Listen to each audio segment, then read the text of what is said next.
అందరికీ నమస్కారం. కథా కథనం స్టోరీస్ ఆఫ్ ద సోల్ కి స్వాగతం, సుస్వాగతం. ఐగిరి నందిని నందిత మేదిని విశ్వ వినోదిని నందనుతే గిరివర వింధ్య శిరోదిని వాసిని విష్ణు విలాసిని జిష్ణునుతే భగవతి హేసితి కంఠ కుటుంబిని భూరి కృతే జయ జయ హే మహిషాసురమర్దిని రమ్య కపర్దిని శైలసుతే. మొదటి రోజు అంటే పాడ్యమి నాడు శైలపుత్రి గురించి తెలుసుకున్నాం. ఇవాళ రెండవ రోజు అంటే విదియ. నవదుర్గల్లో రెండవ రూపం బ్రహ్మచారిణి గురించి తెలుసుకుందాం. బ్రహ్మచారిణి లేదా తపశ్చారిణి అంటే తపస్సు ఆచరించేది అని. ఈ అమ్మవారు కుడి చేతిలో జపమాల, ఎడమ చేతిలో కమండలం ధరించి ఉంటుంది. దక్షయజ్ఞం సమయంలో దగ్ధమైన సతీదేవి హైమవతిగా పుట్టింది.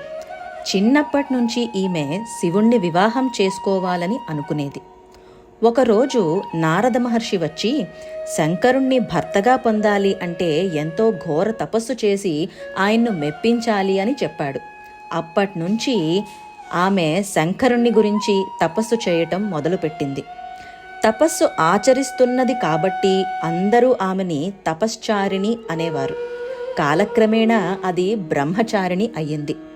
వేల సంవత్సరాలు తపస్సులో ఉన్న అమ్మ పండ్లు మాత్రమే తిని కొన్నాళ్ళు, కూరలు తిని కొన్నాళ్ళు, చెట్లు ఆకులు తిని కొంతకాలం, అలాగే ఉట్టి నీళ్లు తాగి ఉండేది. కొన్ని సంవత్సరాలైతే ఏమీ తినకుండా కూడా తపస్సులో మునిగిపోయేదిట. ఎండాకాలమైతే చుట్టూ కట్టెలతో మంట పెట్టుకుని ఒంటి కాలు మీద నిలబడింది.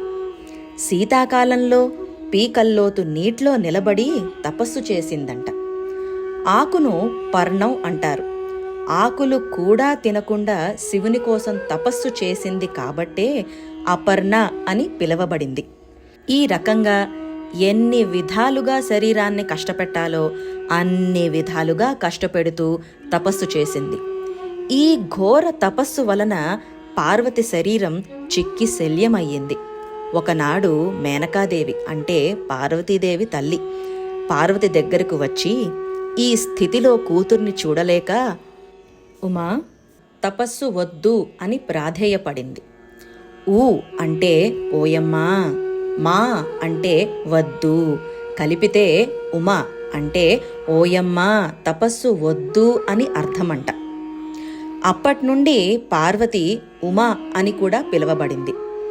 అమ్మ మాటల కన్నా శివుని భర్తగా పొందాలన్న కోరిక బలంగా ఉండడంతో పార్వతి తపస్సు ఆపలేదు. ఆమె తపస్సుకు లోకాలన్నీ వేడికిపోయాయంట. బ్రహ్మదేవుడు ప్రత్యక్షమయ్యి, తల్లి, నీ కోరిక ప్రకారం ఈశ్వరుడు నీకు భర్తగా లభిస్తాడు, ఇక ఈ తపస్సు చాలించు అని అన్నాడు. బ్రహ్మ ఇచ్చిన మాటకు పార్వతీదేవి తపస్సు చాలించింది. తరువాత శివునితో వివాహం, కుమారస్వామి జననం, అలాగా మిగిలిన ఘట్టాలన్నీ జరిగాయి. ఇక మహిషాసుర వధ ఘట్టానికి వస్తే, శైలపుత్రి చేతిలో పరాభవం పొందిన మహిషాసురుడు కోపంతో ఊగిపోతుండగా బ్రహ్మచారిణి రూపం గురించి తెలుసుకుని మరింత సైన్యాన్ని యుద్ధానికి పంపాడు. తపస్సంపన్నురాలైన అమ్మ తపో కిరణాల్లో ఆ రాక్షస సైన్యమంతా భస్మమైపోయింది.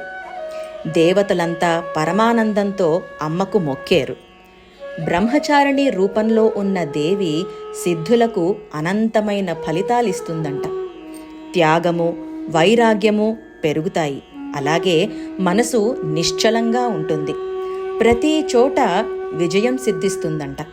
దధానాకర పద్మాభ్యామక్షమాలా కమండలు దేవి ప్రసీదతు మయి బ్రహ్మచారిణ్యనుత్తమా.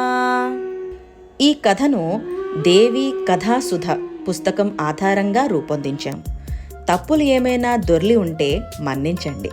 నచ్చితే please like, share and subscribe. వచ్చే కథలో అమ్మవారి 3వ రూపం అంటే చంద్రఘంట గురించి చెప్పుకుందాం. అంతవరకు సెలవు. Signing off. కథ కథనం స్టోరీస్ ఆఫ్ ద సోల్.